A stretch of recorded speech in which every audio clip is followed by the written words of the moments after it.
So there's bits about parenting in it, aren't there, as well? Yeah, my dad features quite a lot. My own parenting, which is a new thing for me. When we grew up, we were always nagging our father for stuff to buy. My mum died when we were little, so there's just my dad with the three of us. I do remember him buying a lilo on holiday once, and this was quite a big investment to buy a lilo. Yeah. I had a diving mask that I wore for the entire 2 weeks. I never took it on, wore it at breakfast. I was 10, right? My sister had a bikini, she was 8, but a bikini came up round her neck and nearly drowned her. So she pulled me under. So I said, give me the bikini, no one knows which one of us is a boy or a girl. I had the diving mask and the bikini on. I can honestly say I've never been happier before or since. But when he got the lilo, to pump the lilo up, rather than just blowing it up, he went to the hire car and got the foot pump out the boot, and he blew the lilo up in a really kind of vigorous way, like this. Just as if he was on display, you know, but if you blow a lilo up like that, people will watch you. And then he said, Alan, come here, please. Test that now. Test it, right? And I touched the pillow bit, and it went bang! And blew it up. You know, separated from the main body of the lilo, which I've never seen happen before or since. And he's looking at me like, you little shit. And that's totally no hidden pins. You've overinflated the lilo. Oh, dear. Ryan Granson, now, you've been married... Have you been married 30 years yet? Not yet. Close. Very close. 29. Never going to make it. Never going to make it. Yeah. Good. Now, in your book, you tell a story of young love. I think you were on your honeymoon in Europe. Yes. And you were on a... you were driving, but on a train? We went to our travel agent to talk about this. We were mid-30s when we got married, and we knew that we wanted to start a family, so this was like it. We wanted this honeymoon to be really spectacular. Spent 5 weeks in Europe, and it was all over. So we started in Switzerland. We were going to rent a car and then go to Italy. And the travel agent says, oh, by the way, instead of driving around the Alps up and over, you take a train. It's a flatbed car. It takes 3 cars, bumper to bumper, on a flatbed car. And then they put, you know, and then you go through the Alps. By the way, he says, wink, wink, there are 3 tunnels. The first tunnel is about 5 minutes. The second tunnel is about 8 to 10 minutes. The third tunnel is 50 minutes long. Oh. If you're a honeymooner, and I said, say no more. I'll give you the whole thing. So I told my wife, and she exhaled and said, okay. We're on the train. There's a van in front of us with a bunch of Italian families in front. And behind us, I mean, as close as you are, I can see the people behind us. 2 couples, 2 Italian couples. And so we start going, and we go into the... And it's a massive experience, emotionally and physically. And the wind is whipping through, and it's pitch dark. You cannot see anything. Wow. And it's fascinating. And we come out of the tunnel into the station, and I say to Robin, that's one. We go up, we start again, we go through the second. Pitch dark, can't see anything. We come out of it, that's 2. And she's like, oh, God. We start the third tunnel, wait till it's absolutely pitch dark. Here we go. It's a small rental with a stick shift, and I'm like trying to get my trousers off. She's trying to lower her chair, and we can't see anything. You cannot see anything, so it's all by feel. And it's like, what's that? Awesome. And amazing. One thing I learned for sure is that never be completely nude when transferring from one seat over the stick shifter. Keep your trousers on and do it afterward. Then decant. But, you know. See, funny, I would recommend it, but that's... Sorry,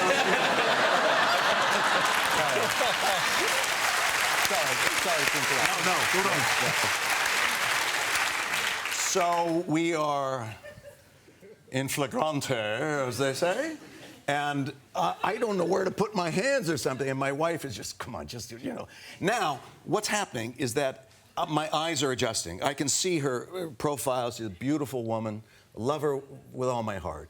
And I could see her, and it's her pretty face, and it's great. And I think the eyes are getting... No, the eyes aren't getting used to total pitch black. What happened is that we were coming to a station, and we came... Boom! Sunlight, everything. Now imagine I'm like this, right, on top of my... And I can see the two couples, the Italian couples, in the car behind us with their wine. And they're going, "Oh, migliore, conoscione americane." And the women are going, "Stop it, stop it." And my wife says those three words to you, who every husband wants to hear. Get off me.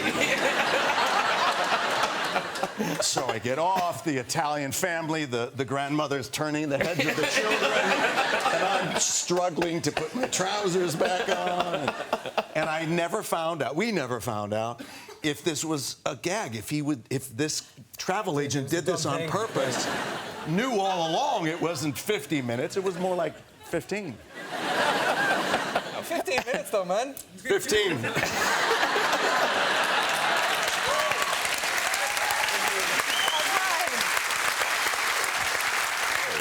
Vanessa's in the West End now, but the summer, yes. Dominion Theatre, yes. This summer, you sort of hit the road. Hit the road in Plymouth. Plymouth. Anybody from Plymouth here? No? No. Speak freely. Let me tell you. Yeah.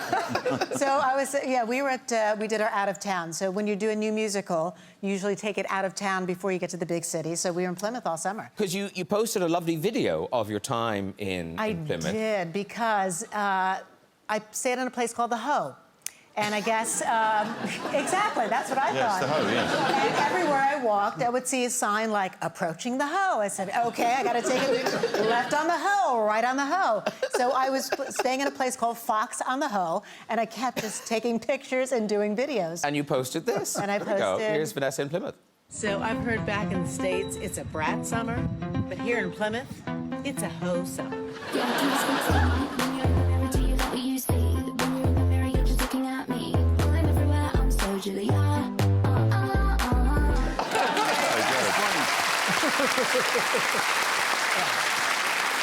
But now, obviously, clearly, we should be honest, we're not really here because look at these people. They've got lives. They're not really here on New Year's Eve. So where will you really be? What are you doing for New Year's Eve, Liam?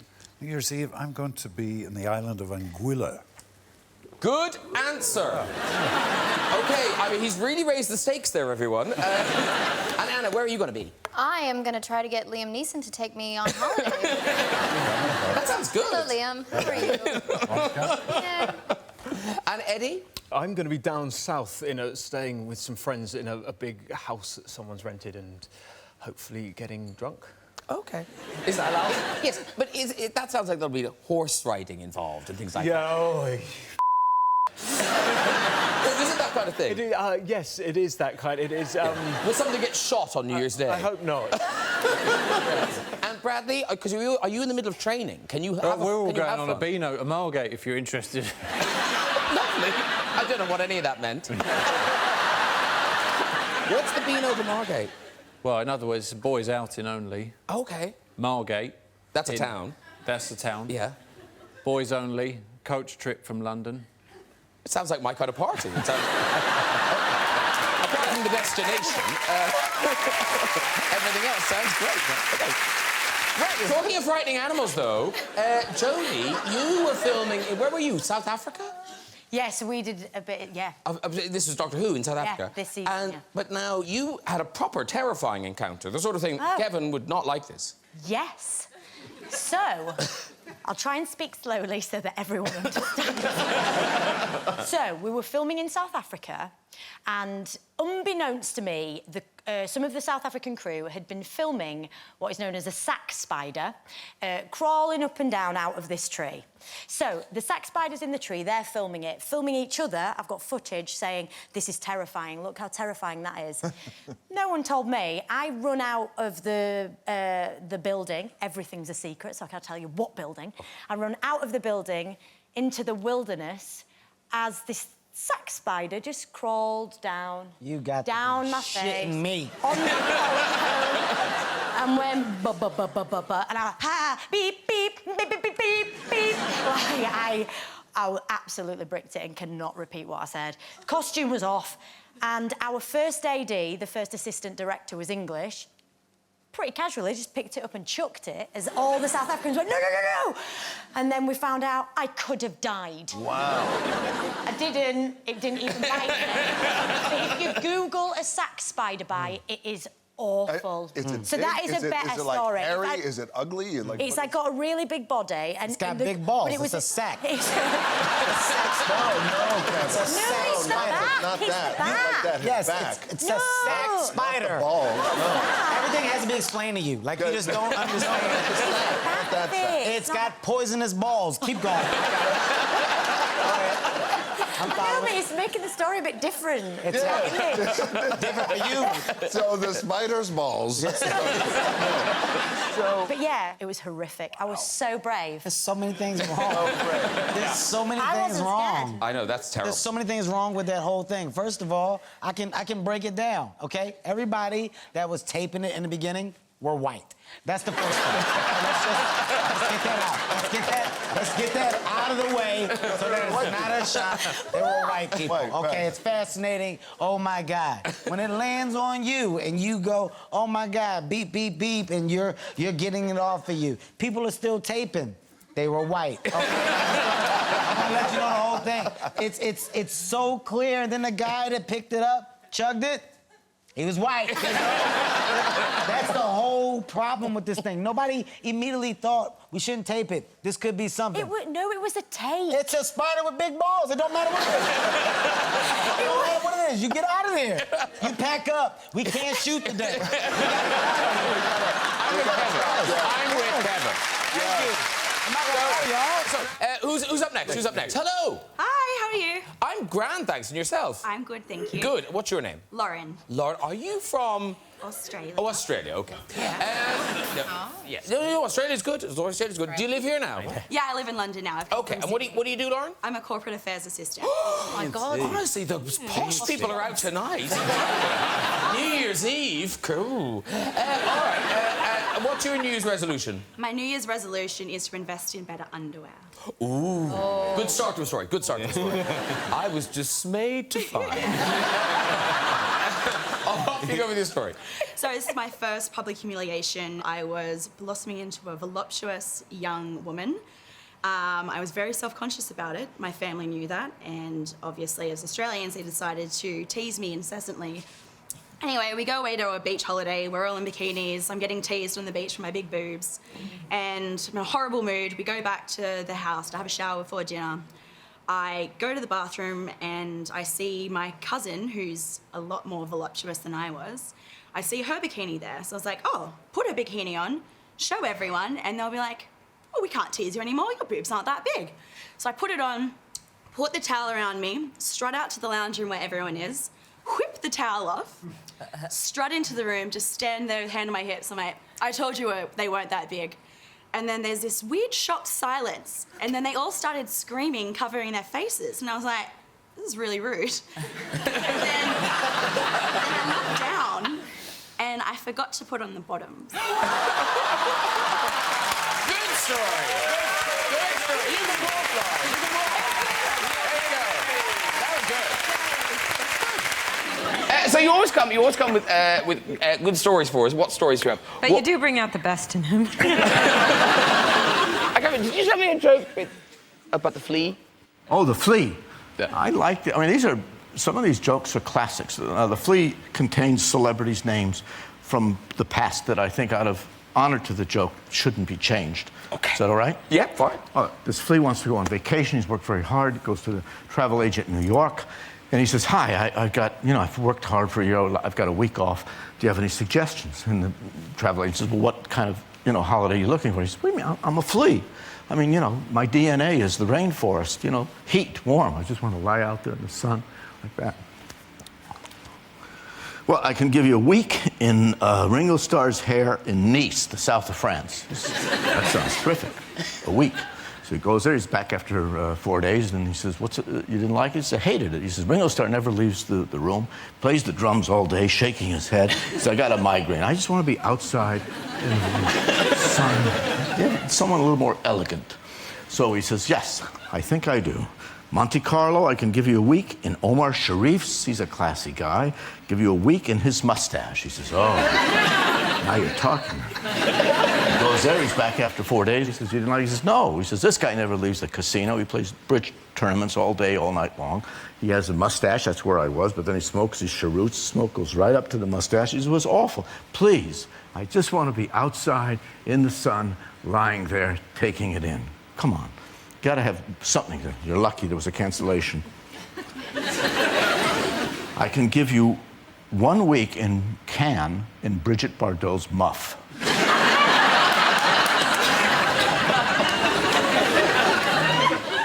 Done deal. He goes there again. He's back after 4 days. Travel agent says, I give up. He says, why? He says, you didn't like that holiday? He says, like it? That was the best, greatest holiday I've ever had in my life. He said, oh, she just lies out there in the sun. She doesn't want to be around anyone. She's like a sun goddess. She takes a little classical music coming out of a portable radio. She just reads. I'm in her muff. It was so warm and cozy. He says, I was like Nirvana. He says, I just wanted it to go on forever. He says, what are you doing back here? You had 3 more days. He says, don't ask me. After 3 days, I found myself back in Omar Sharif's mustache.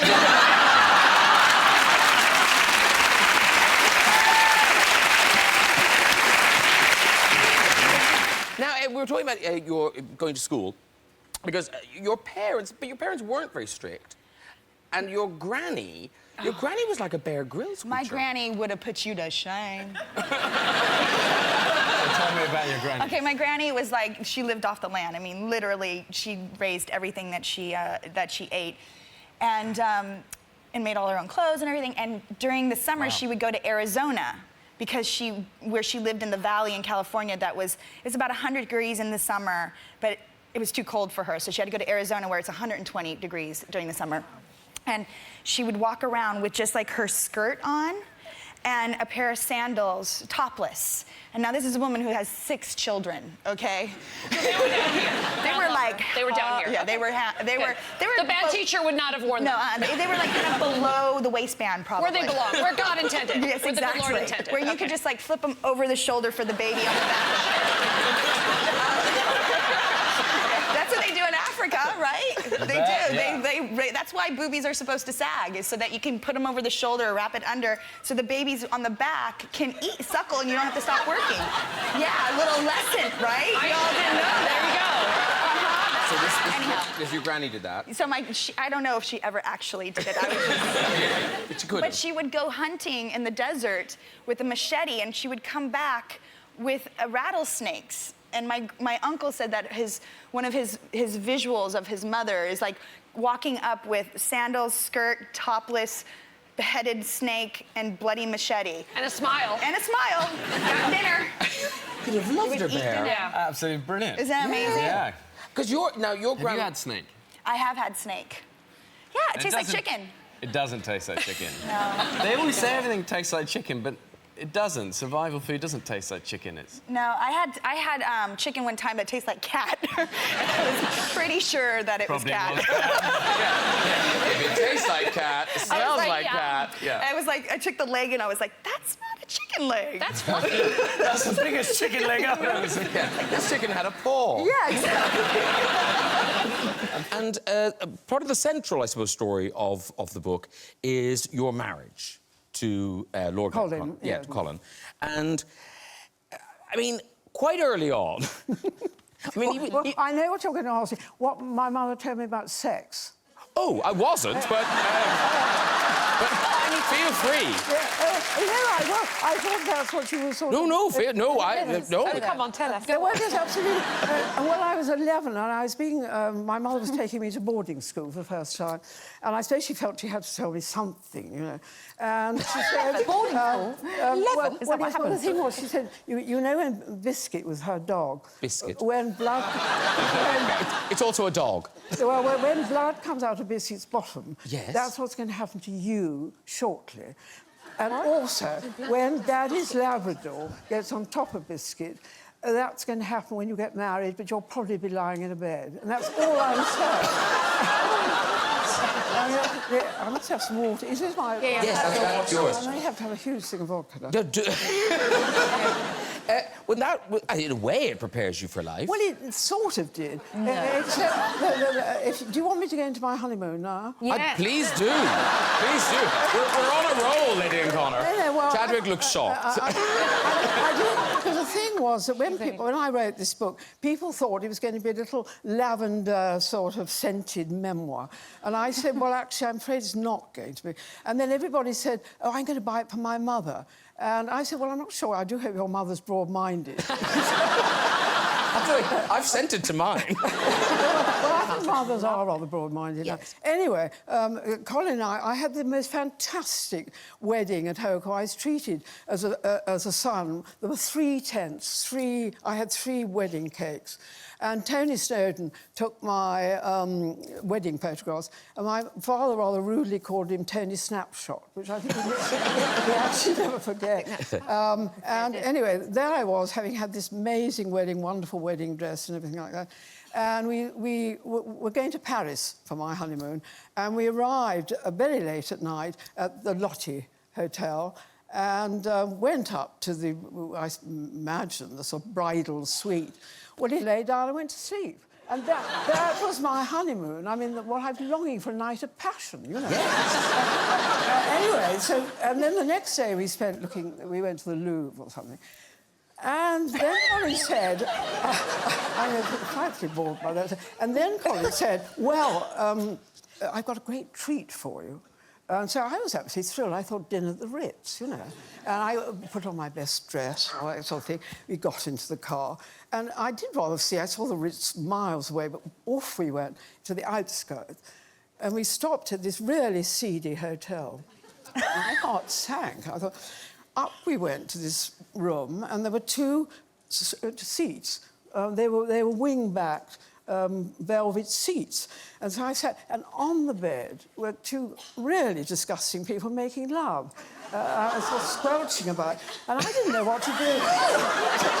So I sat back in my chair, closed my eyes, and I simply didn't want to look at Colin. I didn't know what he was doing. You know. Anyway, I sat there, and then they kept on saying, would you like to join in? And I said, well, look, it's very kind of you, very polite of you. It's terribly kind of you. But I really don't know. No, thank you. No. So, and eventually, thank God, they finished what they were doing. And left the room. And I did say to Colin, I can't think, Colin, why you took me. Why you thought... And he said, I thought it might... You know, I was a virgin, you see, because we all were. Well, and I didn't think Colin ever made love to a virgin, because he used to go off to... it was a brothel. Your father probably... You'll know it, Eleanor. You know. Very upmarket brothel. Yeah. So I think it was safe to say Colin was a colourful character. You've been in London, and now you brought your kids over. Yeah. And you did sightseeing? You did out and about? We did all the sights and all the, you know, I mean, I wanted to expose them to, you know, I wanted to have them be cultured, and they came over here for a long time while we were doing it, and I took them around to all the things. And then, of course, I hadn't had a chance to go see them myself, but then you have kids and you think, like, we're gonna go see the changing of the guard, you know? And say, why? What's that? I don't know. They walk around, they change the places, you go see it. And I thought there would be, like in America, if you went to do a tour of something like the changing of the guard, there'd be, I hate to admit this, but there'd be like a VIP pass. You know what I mean? Like, you could get backstage, you know, and like they'd accommodate you. And so I got a tour guide figuring, this guy will accommodate me because I'm a celebrity and I should be backstage and have easier access than regular people for some reason. And that wasn't the case. He just took me there to the middle of the street, 45 minutes early. We still were so far away, not only could we see the guard, we couldn't even see the fence. It was 100 degrees, and I was just surrounded by 50,000 tourists with cameras looking for selfie opportunities. It just became like an exercise in, you know, the examination of what extent you can go with a selfie.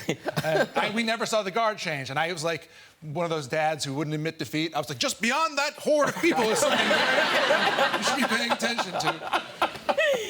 disaster. Yeah, you didn't miss a lot. Hey, it wouldn't be New Year's Eve without saying hello to one of our favourite people. It's Hollywood star Jessica Chastain! Oh! Wow! Hi, guys. Hello, Jessica. I don't know who you know. Claire Foy is here, Peter Dinklage, Michael Sheen, Chris Jumbo, Joe Lycett. You've gone all out with festive cheer. Look at you. I know. My house kind of looks like Christmas had an explosion in my living room. Where are you? I'm in New York. Oh. Happy New Year. Happy New Year to you. Thank you so much. Thanks, and of course, this is so annoying this happened. You were meant to be here and then Omicron struck. And is this kind of wrecked your whole holiday? Were you supposed to be in Italy right now? Yes, I was supposed to be in Europe, and my husband's Italian, so half my family's there, and yeah, this whole now quarantine situation has changed a lot. But you did get to spend quite a lot of time in Italy this last year. Yes, I spent almost my entire summer. I started with a suitcase full of clothes that I couldn't fit into by the end of the summer because of all the pasta. But I've since, thank goodness, got back to normal. And can you speak Italian now?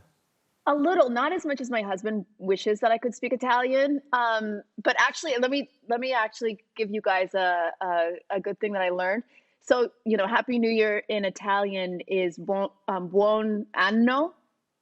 And you have to make sure you hit the two N's in anno because it means good year. If you don't hit the two N's, it means good anus. That's quite the difference. Yes, and I learned that the difficult way at my husband's family party. I'm sure someone took it as a compliment. I'm sure. I hope. Your mother-in-law. Why, thank you very much. Thanks for noticing. The Best Exotic Marigold Hotel. It's a lovely hotel. Not all hotel experiences are as good. Now, we do have some first-hand knowledge of this because Sharon Horgan, where were you a chambermaid? I was a chambermaid in, I think it was the Imperial Hotel or something that sounds like that. It was years ago. It was my first job after leaving school. And so I spent a summer making beds and scrubbing human excrement out of toilet bowls. That's it, well, at least it was out of toilet bowls. Because it's... We all held our breath there. But it's weird because I don't think there was a single toilet bowl that wasn't kind of decorated. And I figure out it's because when people go on holiday, they're just like, I deserve to not clean my own crap out of my toilet bowl. I'm just going to let someone else do it. Is that what holiday says to you? Yeah, I could use a holiday. But I'm on holiday. And you know what that means. I may not use the bowl. I mean, I'll get near it. I'm not an animal. You know the way you sometimes don't bother picking your knickers off the ground if you're in a hotel because you think someone's going to come along and pick up my knickers and... This from the woman who did the picking up. But, it was exciting. I always thought that, I might meet someone, in a sort of chambermaidy, maybe an attractive man. Oh. I'm sure... You saw that movie with J-Lo, didn't you? Yeah. Because, Dame Judi Dench, you have quite exacting... Well, not exacting, but you're very specific. You are very regular with your hotel habits. Regular? I'm not referring to... She's on holiday. No.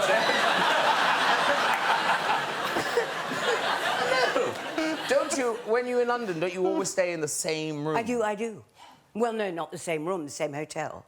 But this is where you've got your own dressing gown. They have given me a dressing gown, which had JD on it, which I was very, very proud of. But then I had a kind of sneaky feeling that maybe if Johnny Depp stayed there, he got... Now, they've changed. Or the guy from JD Sports. Yes. There are lots of people. But now they put DJD on it. It's heaven. Two right now, it's yours. Yes, now pick the bones out of that. Well, here's the thing. Thanks to the World Wide Web, anyone can now review a hotel, right? And so we've come across, these are actual online reviews of actual experiences people had in hotels. So here's the first one. I got to the hotel to check in, and on my way to the elevator, I slid right into a pile of diarrhea that was located near the elevator. It got on my knees and my arm, as well as my luggage. The hotel staff did not help me in any shape or form and told me to watch where I was going, and it was my fault. How is it my fault there is poop on the floor in the first place? My room was horrible and smelled like poop as well. I was disgusted. Never again. Now, what I like about this is, one of two people found that review helpful. Other person, no, that's not helpful. He still gave it 1 star. Yeah, I know. I think, having looked at these, I think 1's the minimum. You can't do a no star. What's up next? Please take notice that this review, me and my husband and 2 kids went to these apartments for a week, and I must say, never again. We arrived at 5 a.m. and were introduced by a member of staff, Ismet. I said, you got passports? We sat down, and my daughter, 13, saw 2 people on the sofa next to the bar making love whilst being videoed by the chef. Why is it important? They weren't doing a good job of making love. What they call making love. Yeah. But I like that service still got 2 stars. And location was excellent. Next up. Do not stay in this absolute dump hotel. I use the term hotel very loosely. I cannot convey strongly enough how disgusting this place is. Blood-stained headboards that have clearly been up since World War, the first one. Rude staff. Windows that won't close, no hot water, broken furniture, dirty utensils, broken light fittings, and actual poo in the kettle. Now that's a holiday. That's your I am so on holiday.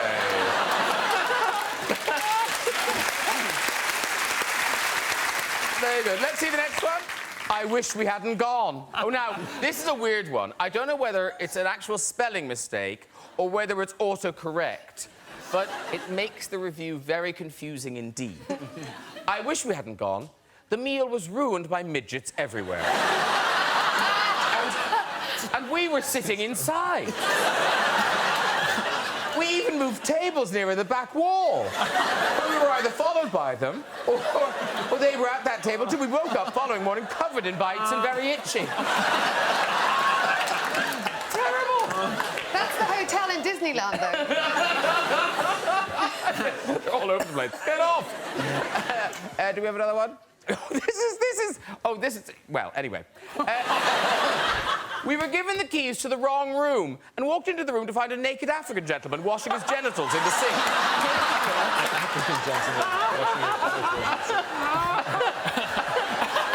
Dev, are you whispering all of this to Dave Judy Dench?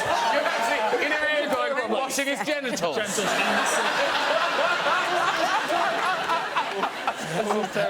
Oh, my gosh. When Daffodil writes a book, this is in it. And then I said to Dame Judy Dench, washing his genitals. Next one. This is the final one. This is nice. I like this person. This person is just a sensible person. They've been around the block, because all the reviews are bad. This is just someone who kind of understands the world and sees the positive. For the price I paid to stay on New York's Upper West Side, I was surprised it wasn't worse. The room smelled like armpits and years of filth, but there weren't any creepy crawlies, and I found the staff to be most gracious and helpful. I could have done without the blood-stained mattress and the actual chunk of poop on my bedspread, but I didn't expect the Hilton. Overall, in a pinch, I would stay there again. I like this. This is how good it was. They were quite happy to give me new bedspreads when I reported the poop. Anyway, very good. Okay. Very quickly, talking about food, Mary Berry, I've interviewed you here a few times and on the radio a few times, and I felt like I knew you pretty well. But I hear that Claudia Winkleman, over the course of this series, discovered a dark secret from the Berry history. So we had a lot of time to chat. Yeah. We're together, we were stuck together, mainly because I also followed Mary home, which is weird on occasion. But this is what I love most about Mary, is we all feel like we know Mary, we know she's amazing. And it was week 2, they were making a moussaka. takes time. Mary and I sitting there in the green room, snuggled under a blanket. Because it was cold, wasn't Always it? And cold. the boys didn't like it. No. And we're sitting there, and Mary turns to me and went, "Here, did I tell you about when I was arrested?" To which, I swear to God, I just drop what I'm... I don't just go, "What?" And, well, it was about 25 years ago. 25 years ago, I was asked to go to America to do cookery demonstrations. Yes. And I'm very particular at getting everything right. And I also try to look ahead. So I thought I ought to have my recipes, all the ingredients weighed out in case the plane is late or in case the connections aren't right. You understand I could go what's coming. straight on stage to do my presentation, cookery demonstration. And so I weighed out each recipe in little bags, and I had the flour and the sugar and everything grouped together so that I could lift it out for the first recipe and so on. Cut 2. It was the sniffer dogs. This was my favourite bit. And when we arrived, there were dogs, and I love dogs, and I was, just ready to go and say... and they all, 3 of them came up with their noses sort of like this, and they were, I thought, oh, come along.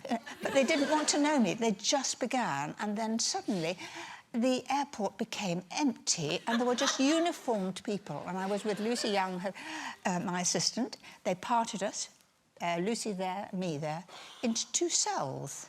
Mary Berry in a cell with a selection of packets containing white powder. And, you see, I didn't know whether their all-purpose flour was, the same as our flour. That's why I've taken it. This is why I love that. Yes. Because this is why Mary's amazing, because she wanted to make the greatest cakes possible, so had it already. And is it true? This is my fate. I was just incredulous. They were like, "We need you back on set." I was like, "Somebody else is going to have to do it." You really need... And didn't he turn to you and say, "Ma'am, are you expecting to make some money from these white packets?" And you said, "Oh, I do, and my fee has already been agreed." And that's quite true. Talking about impressing people's families and things, now, Kevin, you brought your kids back to Philadelphia. Yes. But not for, like, Kevin Hart Day. You brought them back to where you're from. Yeah. OK. And was it lesson? Was it to impress them? Why did you bring them back? Well, parenting is something that I take pride in. I want to make sure that my kids understand the value of hard work and what the meaning behind it should be. So, I don't want you thinking that what we have and our lifestyle is how it's supposed to be, because it's not. Yeah. There's a reality behind it. So I want to take you to where Dad is from. So we take a trip. We take a real trip to Philadelphia, and we land, and I said, "I'm gonna show you where I grew up, so you can understand." You land in your private jet. We did Life lesson. Listen, every lesson has a moment of disbelief. Just follow me for a second. I'm with you. I'm right. The lesson didn't start till we got off the plane. Obvious. When I got in the car and started driving through the neighborhood where I was from. Then that's where the lesson started. Where are you from? So we pull up to my place, and I give this long speech. It's like a moment. It's like 7 a.m. I got there when nobody would be there, and I'm like, "Look, I didn't have, okay? Yeah. Look, this is the grass. See this little thing? It's all the grass we had. I had to sit on the step. I waited for the bus here. I walked 2.5 miles to get from here to where I had to go to meet my mom. Yeah. This was not a situation that you were comfortable in." And I get done, and my kids are like, "We want to live here!"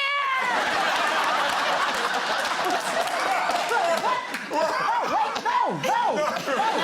This place is a piece of I'm trying to show you what we have is nice, but you gotta work for it. We don't want to go home. I was like, "Let us go upstairs."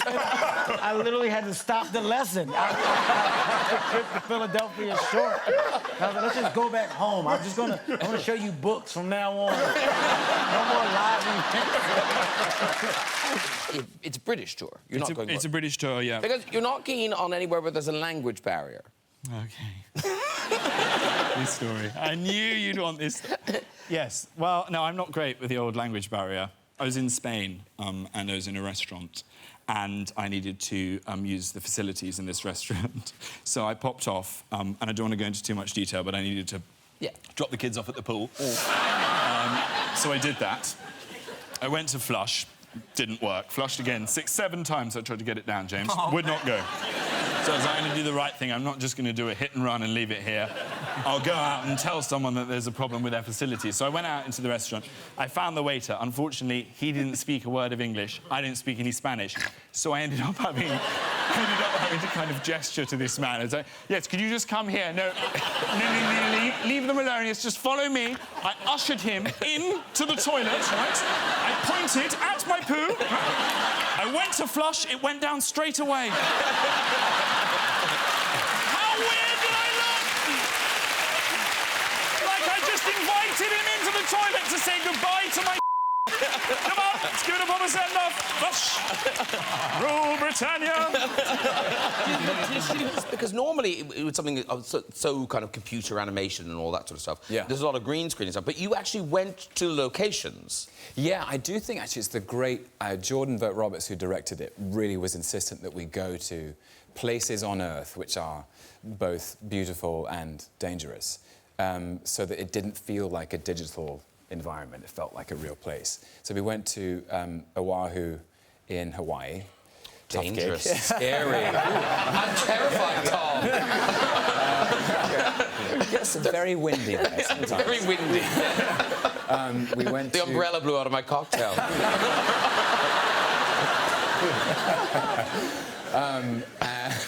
We went to Queensland in Australia. That's scarier, I'll give you that. Yeah. There are rainforests there. And they have the most, all the most dangerous animals in the world are in the state of Queensland in Australia. Yeah, crazy. Yeah, snakes, spiders. Some of Queens are going, yeah! I escaped. You know, and you'd see the funnel web spiders starting to... Oh. Jesus. It's like scary. No. Honestly, Yeah. the people saying come to Australia, they've got the... You're right, they've got the most poisonous spiders, snakes, jellyfish, sharks, crocodiles, and they walk around in flip-flops. Yeah. And I think... No. That's why Little all the Britain men is look so like Chris Hemsworth. wonderful. They have to. They have to look They're like fighting for their lives. Yeah. Because tell me now, because where is your... you've adopted an animal? Yeah. Oh, yeah, that. No, I adopted a cheetah, actually, when I was in Kenya. Okay. Wow. Yeah, a little baby cheetah. Pretty cute. There we go. Oh. Actually, in fairness, that is very cute. Very cute. Yeah. Tried to bring him to London, said it wasn't possible. Correct. Yeah. And I called him Tiny as well, which is Can I just say, that would be so gangster fabulous to be walking down Hampstead with a cheetah. Exactly. Who's that? I believe it's Tiny Chempa. But yeah, no, I was really happy to do that. We went to Nairobi Reserve Park. Oh, okay. And yeah, it was a pretty great experience. And then also, on the flip side, I'm kind of into taxidermy. I don't know if this is gonna... I don't know if it's gonna... When you say the flip side, try explaining that to Tiny. Right, no, but you're only too small right now. No, but later. No, only if they say that they've ever died of natural causes. But to be honest, I don't know what it is. I think it's just maybe African roots or whatever. But I really love the idea of being surrounded by exotic animals. So in my house, I have a zebra, and I have a giraffe as well. Wow. But not like a real one, but it was real before. Yeah. A dead one. Yeah. A dead one. Yeah. Yeah, that died of natural, the flu and stuff. Yeah, I know. They do. A sore throat. A sore throat with a giraffe is serious. It's really fatal. It's really bad. Hello. Hello. Hi, what's your name? Ginny. Ginny, lovely. And where are you from, Ginny? I'm from Seattle, Washington. Me too. Oh, you're from Seattle. Oh. Uh-oh. Is Brendan Fraser in your story? No, he's not. Okay. Do you live here now, Ginny? No, I live in Eugene, Oregon. Okay. But I'm a flight attendant for a U.S. carrier. Oh, right. So you're just here on a layover? Yes, I am. OK, off you go with your story, Ginny. Well, my husband and I were vacationing or holidaying in Mexico recently. And we were there with his brother and sister-in-law and his son and his 90-year-old mother, who came down from Ottawa, Canada. So we were at a market on Sunday full of more vacationers, and I was standing next to his mother, and I saw my husband about 15 feet away talking to some random woman, and she turns around, looks directly at me, marches over with her finger, and says, "I want to look like you when I'm 90 years old." I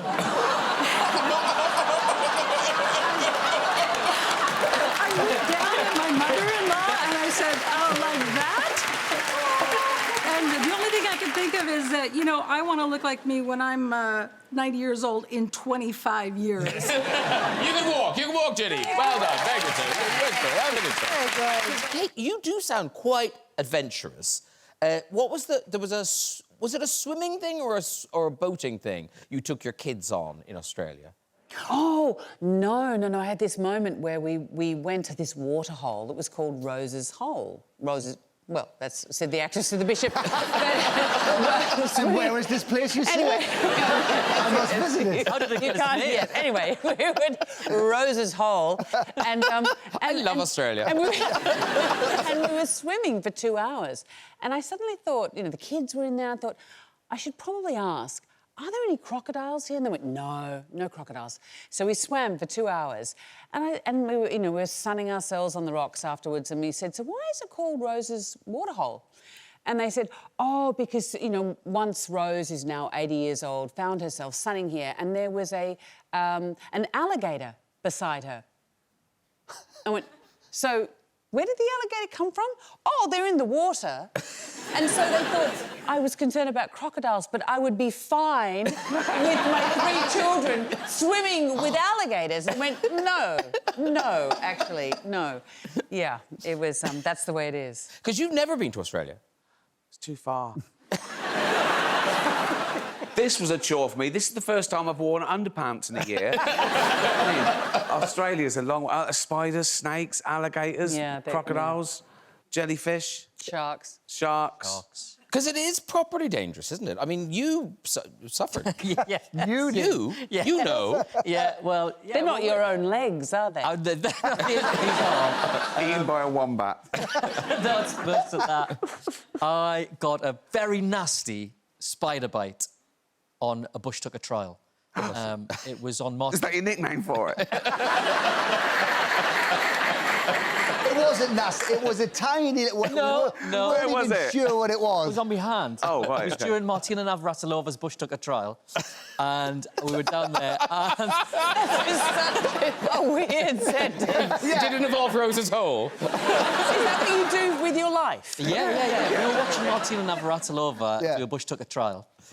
And eating testicles or something. Probably. And offering words of encouragement. You know, you're doing great, Martina. That's one meal. Get it down, yeah. Get it down.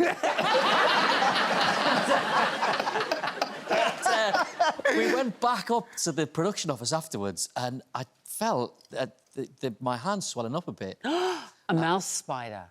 It could have been. It could have been. So then, anyway, I went home that day and... Then he went in the next day. I went home that day, it kept getting worse. Woke up the next morning and it turned into 2 blood blisters on the side of my hand. And I saw them and I was like, oh, my God. And I'm a bit queasy anyway at the best of times. So we got back into the production office. I was like, I need to see the medic. So they sent the medic up to the office. And we have desks which are opposite each other like this. And the medic comes in and he says, "Can I sit in your chair? I'm going to lean over. I've got to give him an injection." So I was like, "Yeah, no problem." So I got up and I just left the office, shut the door. I thought I'd give him some privacy. Oh, it's been a while. Opened the door. He was on his back with his legs in the air, with an oxygen mask on his head. And the medic was fanning him. Why? I passed out. I got hit with needles. At the needle. Oh, really? Not the spider bite, but the needle got him. Did you know it was a spider at the time, or did he tell you that? Did you see a spider bite you? No. So he told me, he said, that's a spider bite. Right.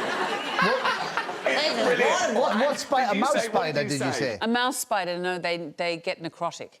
And they come inside when it rains. There are so many things, They're evil. They're evil. There's so many things in Australia that can just kill you by looking at you. You know, all these little tiny things, and the Australians as well. Can kill you. Yeah. Just by looking at you. They can do it. Yeah, but they don't hide in your toilet, do they, or under your sink? Australians do hide in their toilet. But Australians make it great sport. They take great pleasure in scaring British people about the dangerousness of their animals. But still, you want to go back there. You don't want us to go back to It's Amber Celebrity's spiritual home. OK, fair enough. All right. And also, it's 4 weeks in Australia in November, December. Nice. It's lovely.